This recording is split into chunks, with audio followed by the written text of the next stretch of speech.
Saya pikir semua ucapan Pak Prabowo itu ya tidak tendensius ya. Pak Sandi kan bukan urusan kami lagi kan karena bukan kader kami. Kalau di Gerindra itu kan ada namanya perkalian nol. Pandaian misalnya 10, ketangkasan 10, keberanian 10, ya kan? Apalagi kekayaan 10. Kalau umum kan udah 40. Tapi begitu loyalitasnya nol, maka semuanya nggak ada artinya. Dikalikan nol. Prabowo sering dikhianati, Prabowo sering ditikam dari belakang, Prabowo sering dibohongi.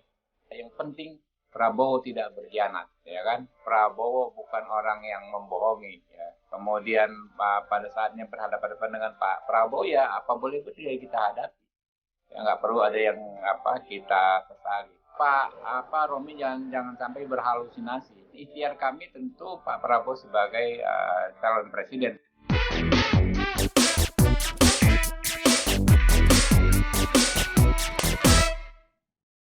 Halo Sobat Medcom, ketemu lagi di newsmaker medcom.id, obrolan hangat one on one bersama saya, Alfa Mandalika.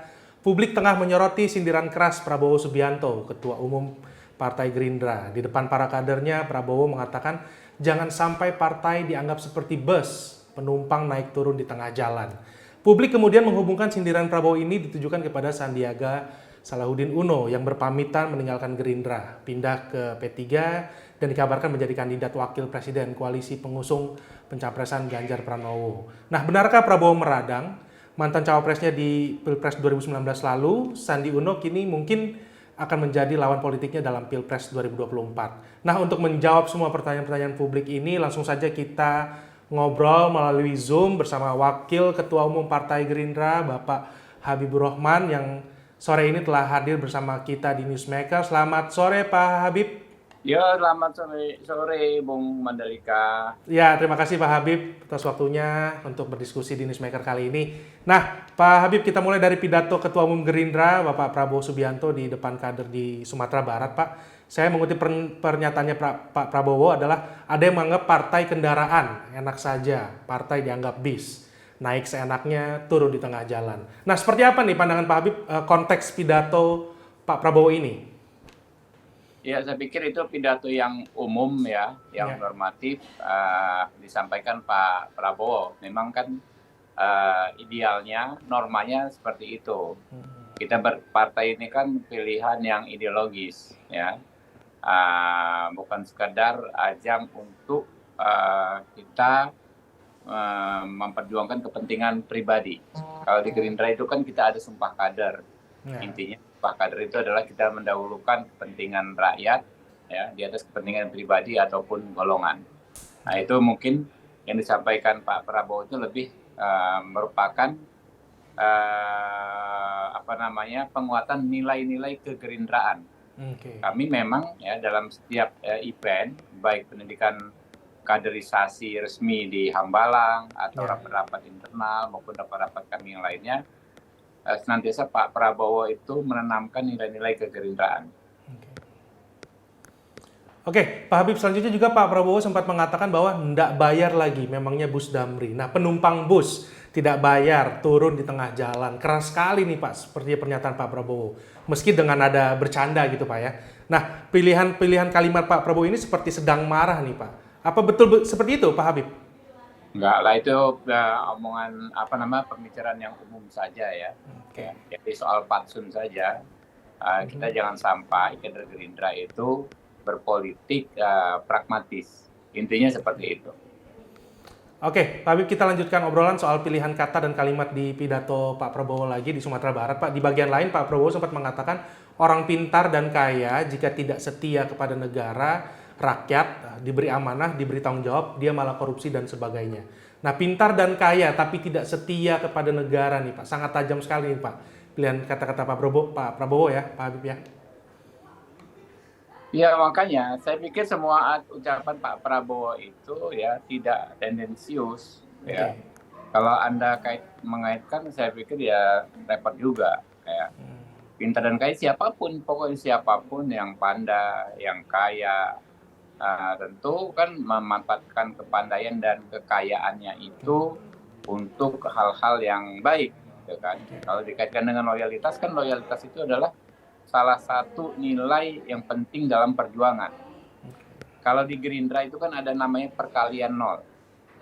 Anda boleh pintar, boleh kaya, ya, boleh hebat, boleh macam-macam, tapi kalau tidak loyal, tidak punya loyalitas, maka dikalikan nol semua.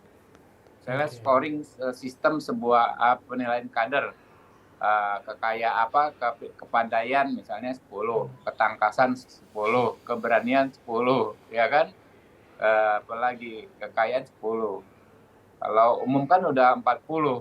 Tapi begitu loyalitasnya nol, maka semuanya nggak ada artinya. Dikalikan nol. Nah itu dia, di Gerindra tuh kita kental sekali ya mengedepankan loyalitas. Oke, Pak Habib, kalau boleh saya merangkum pilihan kalimat Pak Prabowo, menganggap partai seperti bus, turun di tengah jalan dan tidak bayar, pintar dan kaya tapi tidak setia. Nah, publik pun mengait-ngaitkan pidato ini dengan Pak Sandiaga Uno nih, Pak. Nah, saya konfirmasi langsung nih ke Pak Habib, apakah maksud pidato Pak Prabowo waktu itu sama dengan dugaan publik saat ini ya, Pak, menyindir Pak Sandiaga Uno? Ya saya pikir itu nilai-nilai umum ya yang diajarkan pimpinan kami kepada kami selaku anggota. Ya, sama seperti orang tua mengatakan kepada anak-anaknya harus rajin, harus pandai, harus santun, harus loyal. Jadi tidak tendensi ke satu atau dua orang saja. Ini partai besar, Pak. Ya, kami ini partai besar, nggak mungkin kita pimpinan kami menyampaikan sesuatu yang hanya untuk satu atau dua orang. Oke, Pak Habib, Sandi Uno juga sudah merespons pertanyaan publik dan media. Jawaban Pak Sandi adalah tidak merasa tersindir. Tapi di bagian lain, Sandi Uno juga menegaskan bahwa partai itu kapal besar yang dipimpin oleh nahkoda. Nah, jika sudah tidak sepaham dengan nahkoda, maka memutuskan mundur. Nah, Pak Habib, apakah sebelum mundur dari Gerindra, Pak Sandi pernah menjelaskan nih soal apa yang tidak sepaham dengan Pak Prabowo? Enggak juga ya. Jadi kita nggak pernah juga ini ya. Kalau sekarang sih Pak Sandi kan bukan urusan kami lagi kan karena bukan kader kami ya. Cuma pada saat-saat dia sebelum keluar dan ini nggak pernah ada pembicaraan seperti itu. Yang kita lihat kan hanya dalam konteks gestur politiknya. Beliau sudah menghadiri acara-acara partai lain ya, bukan dalam konteks membawa misi kegerindraan, bukan dalam konteks misi pencalonan Pak Prabowo pilihan partai kami sebagai ketum partai, tapi nampaknya yang dibicarakan persoalan dirinya sendiri. Nah, itu kan kita tangkap gesturnya ya silahkan saja, tapi secara resmi, secara formal nggak pernah disampaikan. Oke, Pak Habib, saat Pak Sandi meminta izin mundur ke Pak Prabowo, apakah Pak Prabowo sempat menahan atau seperti apa nih Pak Habib? Saya pikir itu udah kisah lalu ya, nggak perlu ditanya-tanya lagi, udahlah nggak penting bagi kami ya, izin atau tidak izin, ditahan atau nggak perlu lah. Nggak ada pentingnya gitu. Kita bahas yang lebih edukatif lah kepada masyarakat. Oke, Pak Habib, salah satu spekulasi politik yang muncul di ruang publik adalah Sandi Uno mundur dari Gerindra ke P3 merupakan bagian dari wacana Sandiaga Uno menjadi cawapresnya Ganjar Pranowo. Nah, jika betul nanti akhirnya Sandiaga Uno sebagai cawapresnya Ganjar dan Pak Prabowo sebagai cawapresnya Gerindra, berarti Pak Prabowo nanti bisa berhadapan-hadapan dengan mantan pimpinan Gerindra juga, Pak Sandiaga Uno. Nah, melihat tokoh yang dia besarkan akhirnya memilih menjadi lawannya, kira-kira Pak Prabowo bisa gusar, marah, atau biasa-biasa aja nih Pak Habib? Apa yang disampaikan Pak Prabowo berkali-kali bahwa dia bilang katanya Prabowo sering dikhianati, Prabowo sering ditikam dari belakang, Prabowo sering dibohongi. Biarkan saja, yang penting Prabowo tidak berkhianat, ya kan? Prabowo bukan orang yang membohongi, ya. Kurang lebih begitu ajaran-ajarannya Pak Prabowo kepada kami. Ya, kalau ada orang punya pilihan politik, ya, kemudian pada saatnya berhadapan-hadapan dengan Pak Prabowo, ya apa boleh itu ya kita hadapi. Ya nggak perlu ada yang kita sesali. Itu pilihan dia. Oke, Pak Habib, kita bergeser ke perkembangan politik terbaru pekan ini, Pak. Presiden Jokowi mengundang partai koalisi pemerintah ke istana. Ketua Majelis Pertimbangan DPP P3, Romah Murmuzi juga mengatakan Presiden Jokowi ingin menduetkan Ganjar Prabowo nih, Prabowo menjadi wakil presidennya.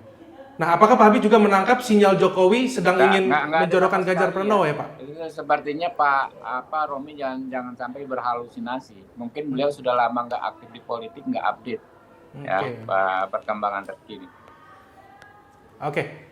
Pertanyaan terakhir Pak Habib, pekan ini agenda Prabowo sangat padat, bertemu Ketua Umum Golkar, Ketua Umum PKB, bertemu dengan tokoh-tokoh senior Golkar, mantan Wapres Yusuf Kala, Abu Rizal Bakri, dan terakhir diundang Presiden ke Istana. Nah, publik ingin memastikan nih dari Pak Habib nih, apakah bisa dipastikan hingga penutupan pendaftaran Capres pada November nanti, Prabowo tetap calon presiden, pasti mendaftar ke KPU sebagai calon presiden, bukan wakil presiden. Silakan Pak Habib. Ya kalau kami kan ikhtiar kami tentu Pak Prabowo sebagai calon presiden sebagaimana diamanatkan Rapimnas kami yang terakhir. Oke, berarti tetap ini ya Pak ya, sesuai dengan Rapimnas itu Pak ya? Ya. Oke, baik. Terima kasih Pak Habibur Rahman selaku Wakil Ketua Umum Partai Gerindra untuk berdiskusi di Newsmaker kali ini. Sekali lagi terima kasih Pak Habib. Ya, demikianlah Newsmaker pekan ini. Kita akan berjumpa pekan depan dengan topik dan narasumber menarik lainnya. Saya Alfa Mandalika pamit. Sampai jumpa.